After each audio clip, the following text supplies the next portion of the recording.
In the quiz we had earlier, we had some idea that The Incredibles and Shrek were similar. But what does it mean for two movies to be similar?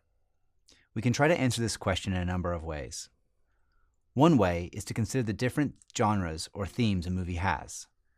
If there's a lot of overlap in themes between the two movies, then perhaps we can say the movies are similar. In the same way, we can ask what it means for two users to be similar. We could try to use the same genre analysis, or another reasonable approach would be to consider the movies they've liked in the past. If two users like a lot of the same movies, we can say that those two users are similar. To do machine learning, we'll want to compare movies and users, so we need to make this notion of similarity more rigorous. This is often done by thinking of properties or features of items and users in the same embedding space, where we can then compare how similar they are. An embedding is a map from our collection of items or users to some finite dimensional vector space. It provides a way of giving a finite vector-valued representation of the items and users in our dataset. Embeddings are commonly used to represent input features in machine learning problems. In fact, we've already seen how embeddings can arise in some of the examples from previous modules.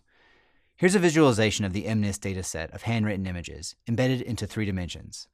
If you look closely, this embedding shows how all the 1s lie in the same general area and all the 2s lie together as well, and so on.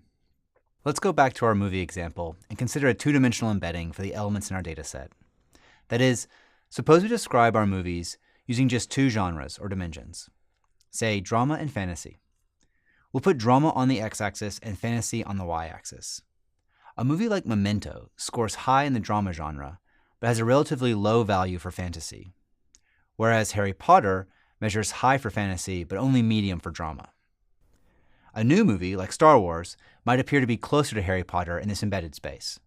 But how close? To make this precise, consider the following embedding values for the movies here.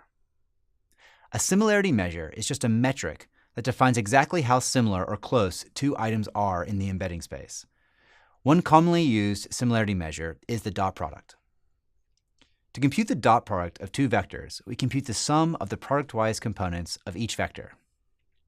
Because 26 is greater than 19, Star Wars is more similar to Harry Potter than it is to Memento, which confirms our intuition. The cosine similarity is another popularly used similarity measure. It's similar to the dot product, but scaled by the norm of the movie feature vectors. Note that the similarity is still greatest between Harry Potter and Star Wars. Let's have a quick quiz to check our understanding of similarity measures.